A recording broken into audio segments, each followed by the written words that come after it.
friends, how you all are? This is me Saloni Verma welcoming to you all Saloni Verma Study Point। दोस्तों आशा करती हूँ आप सभी स्वस्थ होंगे। आज हम करने वाले हैं हिस्ट्री ऑफ इंडिया 1858 टू 1947। ये आपकी बुक का नाम है। 6 सेमेस्टर के बच्चों के लिए बहुत ज्यादा हेल्पफुल वीडियो है। जिन बच्चों के पास भी ये बुक है वो इस वीडियो को देख सकते हैं। आज हम करने वाले हैं यूनिट नंबर 4। चलिए दोस्तों स्टार्ट करते हैं। बात करेंगे इसमें Hindustan of the socialist Republican association और भगत सिंह जी की बात करने वाले हैं। इसमें हम महत्व को समझेंगे, भारत के राष्ट्रवाद को समझेंगे, राष्ट्रीय धाराओं को समझेंगे और समझेंगे इस स्वतंत्रता के लिए कितना संघर्ष किया गया है, ये स्वतंत्रता हमें कितने मुश्किल के बाद मिली है। दोस्तों अब देखिए बात करेंगे भारतीय स्वतंत्रता संग्राम में जहां राष्ट्रवाद गांधी के नेतृत्व में अहिंसक आंदोलन। पहले समझिए राष्ट्रवाद है क्या। राष्ट्रवाद एक धारणा है, राष्ट्रवाद एक सोच है, राष्ट्रवाद सिर्फ भावना नहीं है, राष्ट्रवाद अपने देश के लिए कुछ भी किए जाने का संघर्ष है।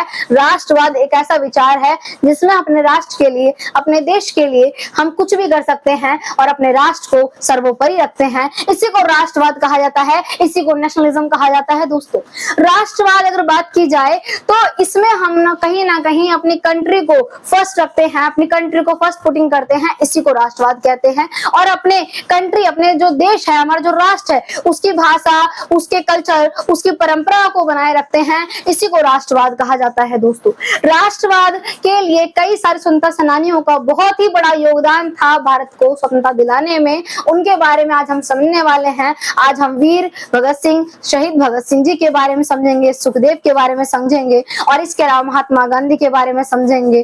तो एक एक करके चीजों को समझना स्टार्ट करते हैं। दोस्तों बात करेंगे भारतीय स्वतंत्रता संग्राम में जहां एक और महात्मा गांधी थे।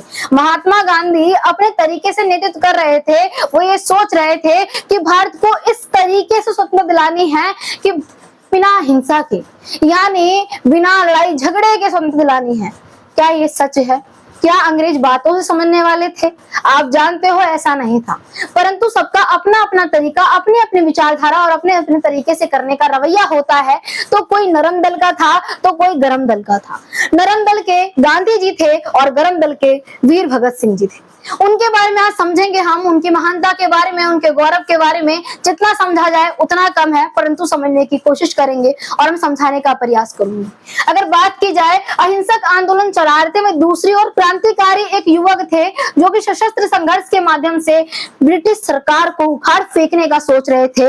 ये थे गरम दल, जिन्होंने डिसाइड किया कि चाहे कुछ भी हो जाए, अब इन अंग्रेजों को हमारे देश में, हमारी मातृभूमि के साथ, हमारी माता के साथ खिलवाड़ नहीं करने देंगे। अब इन्हें उखाड़ के फेंकना बहुत जरूरी है और उन्हें वापस करना जरूरी है। हम नहीं चाहते कि वो हमें फ्रीडम दे, हम नहीं चाहते कि वो हमें बताए कि हमें कितनी स्वतंत्रता चाहिए, हमें क्या चाहिए। हमारा देश हमारा घर है, हमारे घर में आप कौन होते हैं बताने वाले कि आप हमें कितनी स्वतंत्रता देंगे? हम होंगे आपको बताने वाले। इसलिए अंग्रेजों वापस जाओ, हम अपने देश को स्वयं चलाएंगे, हमें चलाने आता है अपने देश को। ये रवैया अपनाया गया संघर्ष के माध्यम से। इसके बाद इन्हीं युवाओं के द्वारा गठित संगठन बनाया गया हिंदुस्तान एसोसिएशन रिपब्लिकन एसोसिएशन। आप देखोगे कि दोस्तों इसे बोलते हैं HR, वैसे SHR सॉरी, इसे बोलते हैं हिंदुस्तान एसोसिएशन रिपब्लिकन एसोसिएशन। ये पूरा का पूरा संगठन का नाम था जो कि गरम दल के माध्यम से बनाया गया था इसके नाम को। और ये क्रांतिकारी संगठन था जिसमें वीर भगत सिंह जी थे। आप देखोगे चंद्रशेखर आजाद थे, वीर भगत सिंह जी थे, सुखदेव और राजगुरु थे और आदि कई सारे स्वतंत्रता सेनानी थे। इनके बारे में एक एक करना शुरू करते हैं जानना। दोस्तों अगर बात की जाए तो गांधी जी की विचारधाराओं से भगत सिंह जी जो हैं वो थोड़ा सा नहीं मानते थे, उनसे अलग विचारधाराओं के थे। किस तरीके से समझते हैं? 1922 में चोरी चोरा हत्याकांड होता है। चोरी चोरा एक जगह पे जहां पे आप जानते हो गांधी जी के द्वारा असहयोग आंदोलन चलाया गया था। ब्रिटिश शासन को उखाड़ने का हम बोल सकते हैं ये रवैया अपनाया गया था, जिसमें ब्रिटिश शासन अंग्रेजों की वस्तुओं का, विदेशी वस्तुओं का, विदेशी सामान का बहिष्कार किया जा रहा था। उनके कपड़ों की होलिकाएं जला रही थी, वस्तुओं की होलिकाएं जलाई जा रही थी। इसके अलावा आप देखने वाले हो दोस्तों कि अंग्रेजों के शासन को उखाड़ने का ये तरीका था जिसमें छात्र छात्रों ने जो है स्कूल जाना छोड़ दिया था और अध्यापकों ने पढ़ाना छोड़ दिया था, वकीलों ने वकालत करना छोड़ दिया था, परंतु ये गुस्साई भीड़ जो है वो हिंसा के साथ जा रही थी और वहीं पे एक पुलिस स्टेशन था। पुलिस स्टेशन वालों ने रोकने का प्रयास किया और गुस्साई भीड़ ने उस पुलिस स्टेशन में आग लगा दी, जिसमें 22 पुलिसकर्मी और एक हम बोल सकते हैं एक 22 पुलिसकर्मियों की मौत हो जाती है, निधन हो जाती है। इसी के कारण गांधी जी के द्वारा इस आंदोलन को वापस ले लिया जाता है और वो किसानों का साथ देने से मना कर देते हैं। दोस्तों आप देखोगे जो भगत सिंह जी हैं वो ये सोचते हैं कि गांधी जी की विचारधारा अब उनसे बोल सकते हैं कि उन पे सूट नहीं कर रही है, परे नहीं खा रही है, क्योंकि गांधी जी जो है बार बार जैसे ही अगर वो कुछ देर और चलने देते इस आंदोलन को तो अंग्रेज जरूर ही जो है भारत से जा चुके होते, परंतु ऐसा नहीं होता है। इसीलिए वो अपनी विचारधाराओं को अलग कर लेते हैं उनसे और अपना रवैया अलग तरीके से अपनाते हैं। इसमें आप देखो प्रारंभ में हिंदुस्तान एसोसिएशन रिपब्लिकन कहा जाता था। इसकी स्थापना 1924 में की गई थी। राम प्रसाद विलस आप देखोगे इनके द्वारा की गई थी। 1928 में भगत सिंह जी और उनके साथियों के द्वारा सामाजिक विचारधाराओं को जोड़ा गया और इनका जो नाम बदल के हिंदुस्तान एसोसिएशन रिपब्लिकन एसोसिएशन रख दिया गया था। दोस्तों इसके बाद आप देखोगे कि ऐसे ही साइबर कमीशन के खिलाफ जो है आंदोलन चल रहा था। साइबर कमीशन गो बैक के नारे चल रहे थे। लाला लाजपत राय और बाकी स्वतंत्रता सेनानी और साथ में हमारे शहीद भगत सिंह जी भी जा रहे थे अंग्रेजों के साइबर कमीशन का विरोध करने के लिए कि साइबर कमीशन वापस चला जाए।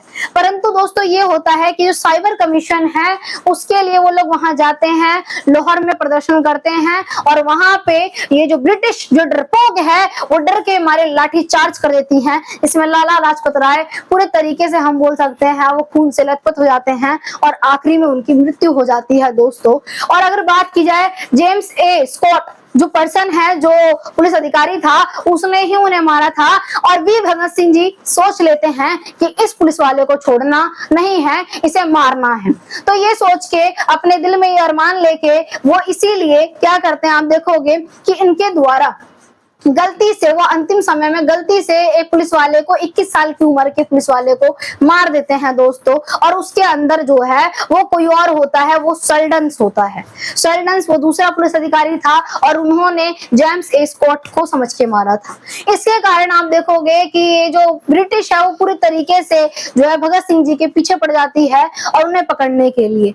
बाद में वो असेंबली में बम गिरा देते हैं, उसके बाद अपने आप ही वो आत्मसमर्पण कर देते हैं और उसके बाद उन्हें जेल में ले जाया जाता है।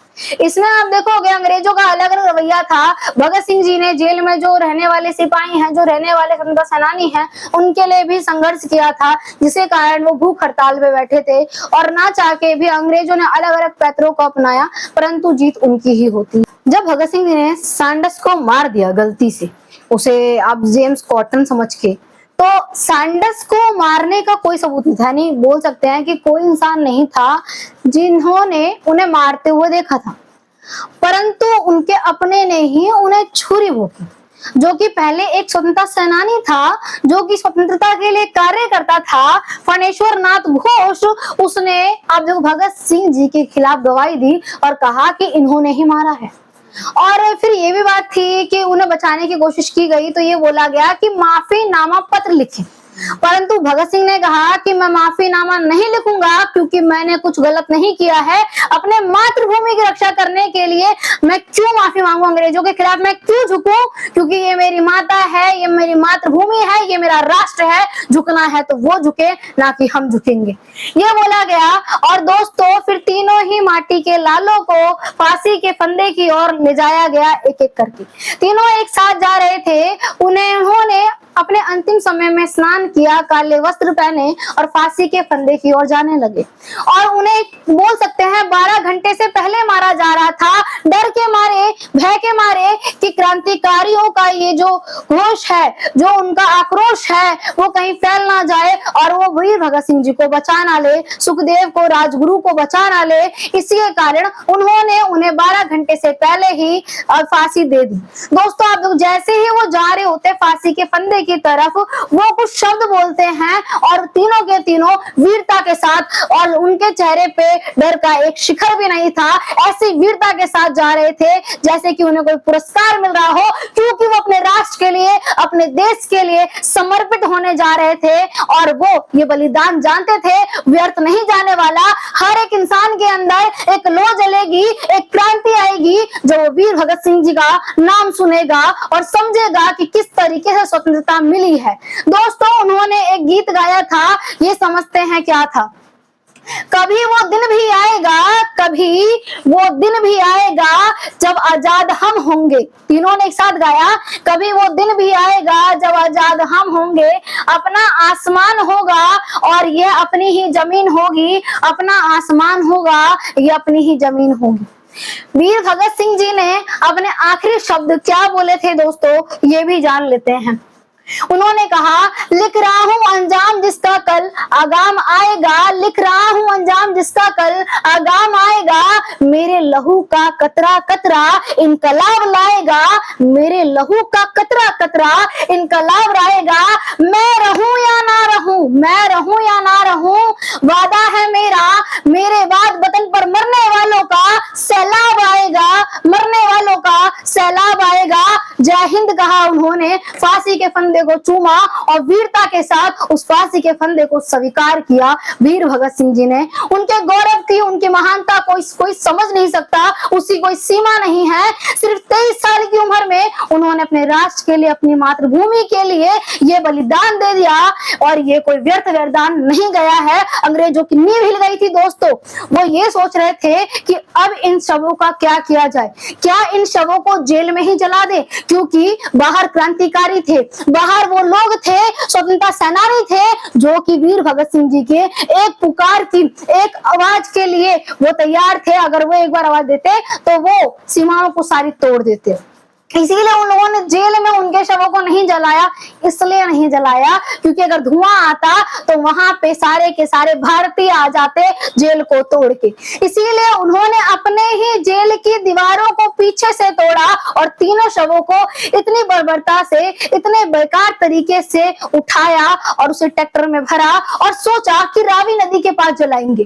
परंतु उन तीनों शवों को वो सोचते रह गए और रावी नदी के यहाँ पानी की कमी थी, इसलिए वो सतलुज नदी के पास जाते हैं और सतलुज नदी में जाके उन तीनों शवों को जला ही रहे होते हैं। रात के 10 बज जाते हैं दोस्तों। वहीं से स्वतंत्रता सेनानियों का एक सैलाब आता है और वो अंग्रेजों को ऐसे घूर के देखते हैं, अपने हाथों में डंडा लेके, सब कुछ लेके वो तैयार थे उन अंग्रेजों को मारने के लिए। अंग्रेज डर के मारे अर्ध शव को, आधा शव जला हुआ छोड़कर ही वहां से भाग जाते हैं और उसे बहुत ही रिस्पेक्ट के साथ, बहुत ही श्रद्धा के साथ सारे भारतीय जलाते हैं और भगत सिंह जी को, सुखदेव को, राजगुरु को अंतिम विदाई देते हैं। दोस्तों, ये स्वतंत्रता बहुत ही मुश्किल से मिली है। इसकी महानता को समझिए, इसके गौरव को समझिए। अब देखो 5 मार्च 1931 को महात्मा गांधी और लॉर्ड इरविन के बीच में जो है समझौता हुआ था और इसमें जो है गांधी जी की प्रमुख मांगे थी। अगर दोस्तों बात की जाए तो गांधी जी बचा सकते थे भगत सिंह जी को। क्यों? क्योंकि अगर वो ये समझौता नहीं करते, अगर वो 5 मार्च 1931 के समझौते में ये कह देते कि हमारी मांग ये है कि भगत सिंह, सुखदेव और राजगुरु को बचाया जाए, इन्हें फांसी के फंदे पे ना भेजा जाए, तो शायद वो बच सकते थे। परंतु उन्होंने बस एक बार ही प्रयास किया माफीनामा के पत्र के माध्यम से। वो चाहते तो ऐसा कर सकते थे।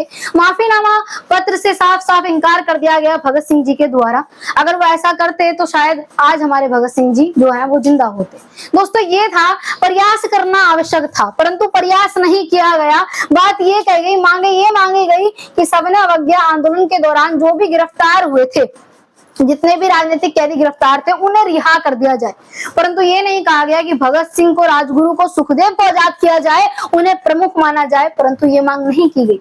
मांग ये की गई कि नमक बनाने की अनुमति दे दी जाए, यानी हमारे देश में जो नमक है उसको बनाने की अनुमति हम उनसे मांग रहे हैं, अंग्रेजों से, और जब्त की गई जो संपत्ति है उसे वापस दे दिया जाए।